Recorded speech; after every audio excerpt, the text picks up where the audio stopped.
भोपाल में 5 और। तो कोरोना को लेकर कोई कंफ्यूजन ना रहे, लोगों को सही और पूरी जानकारी मिले, इसी वजह से न्यूज़ 18 ने कोरोना कंट्रोल रूम बनाया, जहां पर हम दर्शकों के मन में उठ रहे सवालों के जवाब अपने एक्सपर्ट और डॉक्टर के जरिए देने की कोशिश कर रहे हैं। इसी कड़ी में आज मुंबई से RIL की डॉक्टर वंदना हमसे जुड़ी और सवालों के जवाब दिए, साथ ही सभी आशंकाओं को दूर किया।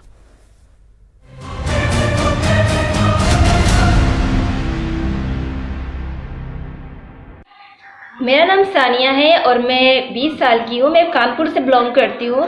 मुझे बस यही क्वेश्चन करना था कि क्या मास्क पूरी तरह से हमारे लिए सेफ है? नेहा बैंगलोर से।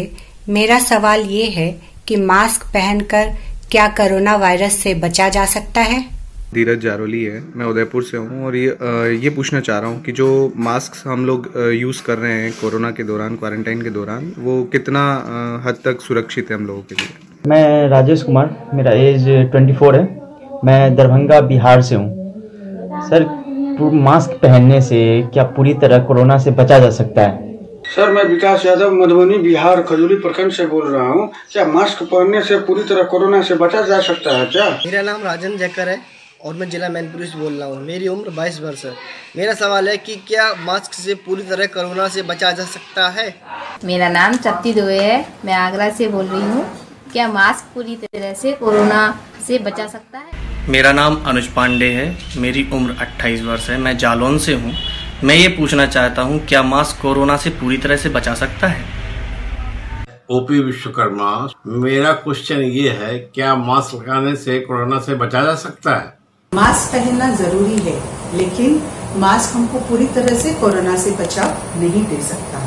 तो मास्क पहनने के साथ साथ जो बाकी उपाय है, जैसे हाथों को बार बार पानी और साबुन से धोना या हैंड सैनिटाइजर का उपयोग करना, अपने आंखों को, कान को, नाक को, चेहरे को बार बार अपने हाथों से ना छूना और सोशल डिस्टेंसिंग बनाए रखना, ये उपायों का भी अगर हम लोग मास्क के साथ साथ उपयोग करें तो हम लोग कोरोना से खुद को बचा सकते हैं। मैं निशा गोयल मथुरा जिले से उत्तर प्रदेश से बोल रही हूँ। क्या कोरोना का संबंध खाने पीने की वस्तुओं से है? सत्यप्रकाश कुशवाहा, जनपद हाथरस। यह पूछना चाहता हूँ कि कोरोना जैसी बीमारी के चलते दूध और सब्जी का इस्तेमाल करने में हमें क्या क्या सावधानी बरतनी चाहिए? मैं कंचन दुबे आगरा से बोल रही हूँ। क्या शाकाहारी खाने वालों को कोरोना नहीं होता? मेरा नाम संजू है, मैं 32 इयर्स की हूँ। सब्जी वगैरह जो हम बाहर से सामान लेके आते हैं, उनको यूज में लेने के लिए हमें क्या एहतियात बरतना चाहिए? मेरा नाम मरियम है और मैं बदायूं की रहने वाली हूँ। मेरी एज 30 साल है और मेरा ये सवाल है कि दूध में और सब्जी में क्या एहतियात बरती जाए? मेरा नाम बबलू है, मैं नॉर्थ दिल्ली से बोल रहा हूँ। मेरा सवाल ये है कि दूध और सब्जी के इस्तेमाल में हम कोरोना से बचने के लिए क्या एहतियात बरत सकते हैं? मैं पटना से सुनील कुमार सिंह। मुझे ये जानना था कि क्या कोरोना का संबंध शाकाहार से भी है क्या? मैं किरण राय चंडीगढ़ से। हमें सब्जियां और दूध आ रही हैं, उसको लेके हमें क्या प्रिकॉशन करने चाहिए? दीपक सेन, जिला टीकमगढ़, मध्य प्रदेश से।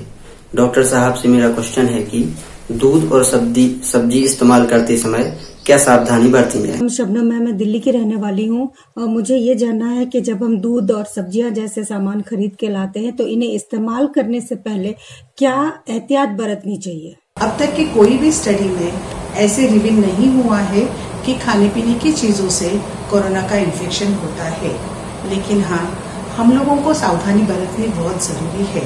जैसे कि अगर दूध का इस्तेमाल करना है तो दूध उबाल के उसका इस्तेमाल करें। सब्जी या फल जो है उनको अच्छी तरह से धो के इस्तेमाल करें। कुछ भी खाना है तो उसको अच्छी तरह से पका के उबाल के खाएं। कई बार लोगों के सवाल ऐसे होते हैं कि क्या नॉन वेजिटेरियन फूड खाने की वजह से कोरोना का प्रादुर्भाव हो सकता है? तो ऐसे कहीं पे भी स्टडी में नहीं आया है कि नॉन वेजिटेरियन फूड खाने की वजह से प्रादुर्भाव हो सकता है।